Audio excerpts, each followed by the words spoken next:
എല്ലാ പ്രിയ വിദ്യാർത്ഥികൾക്കും പുതിയൊരു വീഡിയോയിലേക്ക് സ്വാഗതം. SLC +1 +2 2024 റിസൾട്ട് വിദ്യാർത്ഥികൾ കേൾക്കാൻ ആഗ്രഹിച്ച സന്തോഷ വാർത്തയാണ് ഇനി വിദ്യാർത്ഥികളുമായി ഷെയർ ചെയ്യാൻ പോകുന്നത്. ആദ്യമായിട്ട് കാണുന്ന വിദ്യാർത്ഥികളുണ്ടെങ്കിൽ തീർച്ചയായും മറക്കണ്ട സബ്സ്ക്രൈബ് ചെയ്ത് കൂടെ പറയാൻ പ്രത്യേകം ശ്രദ്ധിക്കുക. സബ്സ്ക്രൈബ് ചെയ്തതിന് നോട്ടിഫിക്കേഷൻ ബെല്ലുകളെ ഓൾ ഓപ്ഷൻ എനേബിൾ ചെയ്യുക. വീഡിയോ യൂസ്ഫുള്ളായി തോന്നുകയാണെങ്കിൽ മാക്സിമം ലൈക്കും കൂടി ചെയ്യുക. സുഹൃത്തുക്കളിലേക്കൊന്ന് ഷെയർ ചെയ്തും കൂടി എത്തിക്കുക. അപ്പോൾ നമുക്ക് നേരെ വീഡിയോയിലേക്ക് പോകാം. ഈ വർഷം വൻ വിജയം SLC പരീക്ഷയിൽ. SLC റിസൾട്ടിൻ്റെ കാര്യമാണ് നമ്മൾ ആദ്യം എടുക്കുന്നത്. SLC പരീക്ഷാഫലം വന്നതിന് ശേഷമായിരിക്കും +2വിൻ്റെ പരീക്ഷാഫലം വരിക, അതിനുശേഷമായിരിക്കും +1ൻ്റെ വരിക. അതുകൊണ്ട് തന്നെ നമ്മൾ ഈ വീഡിയോയിൽ സംസാരിക്കുന്നതും നമ്മൾ ഈ വീഡിയോയിൽ മാത്രമല്ല മുന്നേ ഉള്ള വീഡിയോകളിലും വരുന്ന വീഡിയോകളിലെല്ലാം സംസാരിക്കുന്നത് SLC നമ്മളിപ്പം SLC റിസൾട്ട് 3 റിസൾട്ടിൻ്റെയും കാര്യമാണ് വീഡിയോയിൽ എടുക്കുന്നതെങ്കിൽ നമ്മൾ SLCയുടെ കാര്യമായിരിക്കും ആദ്യം പറയുന്നത്. നിങ്ങൾക്ക് റിലേറ്റീവായിട്ടുള്ള നിങ്ങൾക്ക് എന്താണ് കേൾക്കാൻ ആഗ്രഹമുള്ള റിസൾട്ടിന്, അതായത് ഇപ്പോൾ ചിലർ SLCക്കാർ കാണില്ല, +2കാർ എല്ലാവരും കാണും. അപ്പോൾ നിങ്ങൾ എന്ത് ചെയ്താൽ മതി, നിങ്ങൾ കുറച്ച് മുന്നോട്ടാക്കിയൊക്കെ വേണേൽ കണ്ടാൽ മതി കേട്ടോ. നിങ്ങൾ ഫുള്ള് കാണുന്ന നിർബന്ധം, നിങ്ങൾക്ക് ആവശ്യമുള്ള രംഗം മാത്രം എടുത്ത് നിങ്ങൾ കണ്ടാൽ മതി. അപ്പോൾ SLCയുടെ കാര്യം നമുക്കെടുക്കാം. SLCക്ക് ഈ വർഷം വൻ വിജയമുണ്ടാകുമെന്ന് ഉറപ്പാണ്. കാരണം കഴിഞ്ഞ വർഷത്തെ പോലെ തന്നെ SLCക്ക് ഈ വർഷം A+കളുടെ എണ്ണം കൂടും, വൻ വിജയം ഉണ്ടാകുമെന്നാണ് ഒക്കെയാണ് വാല്യുവേഷൻ ക്യാമ്പിൽ നിന്നും അധ്യാപകർ പറയുന്നത്. അപ്പോൾ അധ്യാപകർ അങ്ങനെ പറയുമ്പോൾ വിദ്യാർത്ഥികൾ മനസ്സിലാക്കുക, SLCക്ക് പൊതുവെ വിജയശതമാനം കൂടുതലാണ്. A+കളുടെ എണ്ണം 30,000 40,000 ഒക്കെ എല്ലാ വർഷവും തന്നെ SLCക്ക് വിജയം ഉണ്ടാകുന്നതാണ്. അതുകൊണ്ട് തന്നെ SLCക്ക് തോൽക്കുന്നവരുടെ എണ്ണം വളരെ കുറവാണ്. എല്ലാ വർഷവും തന്നെ 99.something എന്നൊക്കെ പറഞ്ഞ് എല്ലാ വർഷവും തന്നെ വിജയശതമാനം ഉണ്ടാകുന്നതാണ്. പക്ഷെ എന്നാൽ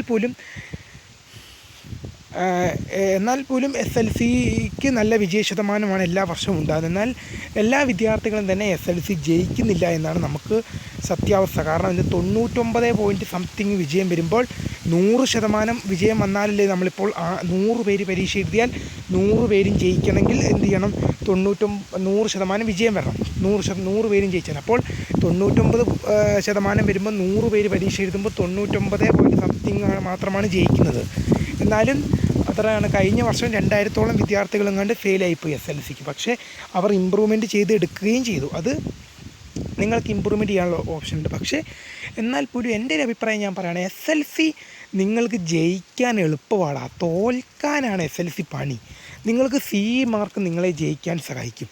അതുകൊണ്ട് തന്നെ SLCക്ക് ജയിക്കാൻ എളുപ്പമാണ്, തോൽക്കാൻ വളരെ ബുദ്ധിമുട്ടാണ് SLCക്ക്, തോൽക്കുക എന്ന് പറഞ്ഞാൽ. പക്ഷേ അതുകൊണ്ട് തന്നെ SLCക്ക് ഈ വർഷം വൻ വിജയം ഉണ്ടാകും. തോൽവി ശതമാനം എപ്പോഴും SLCയുടെ കാര്യത്തിൽ വളരെ കുറവാണ്.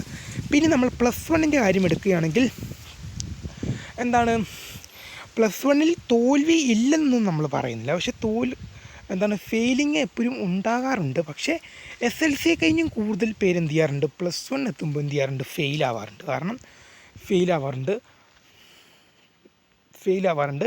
പക്ഷേ എന്നാൽ പോലും +1നും നല്ല രീതിയിലുള്ള വിജയശതമാനം ഉണ്ടാകാറ് തന്നെയുണ്ട്. 90 മേലെയൊക്കെ വിജയശതമാനം ഉണ്ടാകാറുണ്ട്. എന്നാലും +1നും ഈ വർഷം വൻ വിജയം ഉണ്ടാകുമെന്നാണ് നമുക്കിപ്പോൾ അറിയാൻ സാധിക്കും. +2ൻ്റെ കാര്യം എടുക്കുകയാണെങ്കിലും വാല്യുവേഷൻ അടുത്ത ആഴ്ചയോടെ മാത്രമേ വാല്യുവേഷൻ കംപ്ലീറ്റ് ആകുകയുള്ളൂ. അതായത് ഡബിൾ വാല്യുവേഷനുള്ള വിഷയങ്ങളാണ്, ഡബിൾ വാല്യുവേഷനുള്ള സബ്ജക്റ്റുകളാണ് ഇങ്ങനെ വാല്യുവേഷൻ ഡിലേ ആയിട്ട് കിടക്കുന്നത്. അത് 2 തവണ വാല്യുവേഷൻ ചെയ്യേണ്ടതുകൊണ്ട് തന്നെ ടൈം അത്യാവശ്യമാണ്. അല്ലാതെ ഉള്ള ഒറ്റ തവണ, അതായത് ഒരു തവണ മാത്രം വാല്യുവേഷൻ ചെയ്യുന്ന പേപ്പറുകളെല്ലാം തന്നെ എന്ത് ചെയ്തു, വാല്യുവേറ്റ് ചെയ്ത് കഴിഞ്ഞിട്ടുണ്ട്. 90% വാല്യുവേഷൻ തന്നെ പൂർത്തിയായി. ഡബിൾ വാല്യുവേഷൻ മാത്രം ഉള്ള സബ്ജക്റ്റുകൾ മാത്രമാണ് ഇപ്പോഴും തീരാതെ കിടക്കുന്നത്. അത് അടുത്ത ആഴ്ചയോടെ തന്നെ പൂർത്തിയാകുമെന്നാണ് അധ്യാപകരിൽ നിന്ന് നമുക്ക് ലഭിക്കുന്ന, വാല്യുവേഷൻ ക്യാമ്പുകളിൽ നിന്നും അധ്യാപകരിൽ നിന്നും നമുക്കിപ്പോൾ ലഭിക്കുന്ന മറുപടികൾ. അങ്ങനെ റിസൾട്ടിൻ്റെ കാര്യത്തിലേക്ക് നമ്മൾ ഇനി കടക്കുകയാണെങ്കിൽ SLC റിസൾട്ട് മെയ് 10 കൂടി ഉണ്ടാകുമെന്നാണ് ഇപ്പോൾ നമുക്ക് ലഭിക്കുന്ന വളരെ പ്രധാനപ്പെട്ട അറിയിപ്പ്. കഴിഞ്ഞ വർഷം മെയ് 19 ഈ വർഷം മെയ് 10 കൂടി വരുമെന്നാണ് നമുക്ക് അറിയാൻ സാധിക്കുന്നത്. വിദ്യാർത്ഥികൾ ഒരു കാര്യം മനസ്സിലാക്കുക, ഇതുവരെ കൺഫർമേഷൻ ഡേറ്റ് വന്നിട്ടില്ല. +1ൻ്റെ റിസൾട്ടിൻ്റെ കാര്യത്തിൽ യാതൊരു തീരുമാനവും ഉണ്ടായിട്ടില്ല.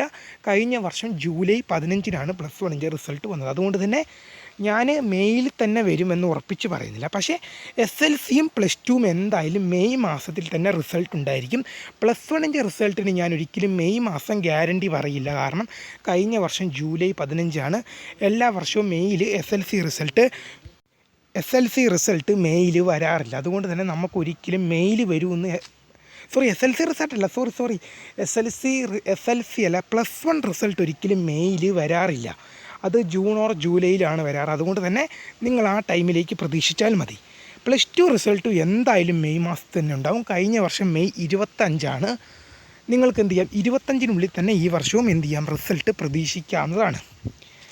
അപ്പോൾ ഞാൻ ഈ SLC +1 +2 റിസൾട്ട് 3 റിസൾട്ടിൻ്റെ വിശദാംശങ്ങളും എന്ത് ചെയ്തു, ഞാൻ ഈ വീഡിയോയിൽ കൂടെ വിദ്യാർത്ഥികളുമായി ഷെയർ ചെയ്ത് കഴിഞ്ഞു. അപ്പോൾ ഇനി നിങ്ങൾക്ക്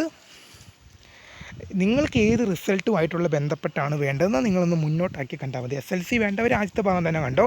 +1 വേണ്ടവരെന്ത് ചെയ്തോ, ഒരു 2 മിനിറ്റോ 3 മിനിറ്റോ ആ ടൈമിലായിരിക്കും. +2ൻ്റെ കാര്യം നമ്മൾ ഏതാണ്ട് ലാസ്റ്റ് ഭാഗത്തോടെയാണ് പറയുന്നത്.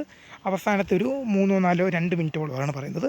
നിങ്ങൾക്ക് ഏത് ഭാഗമാണ് എന്ന് വെച്ചാൽ സ്കിപ്പ് ചെയ്ത് എന്ത് ചെയ്തോ കണ്ടോ. വീഡിയോ ഇഷ്ടപ്പെട്ടാൽ ലൈക്ക് ചെയ്യാനും ഷെയർ ചെയ്യാനും സബ്സ്ക്രൈബ് ചെയ്യാനും മറക്കാണ്ടിരിക്കുക. അപ്പോൾ പുതിയൊരു വീഡിയോ കാണാം. അതുവരേക്കും ബൈ.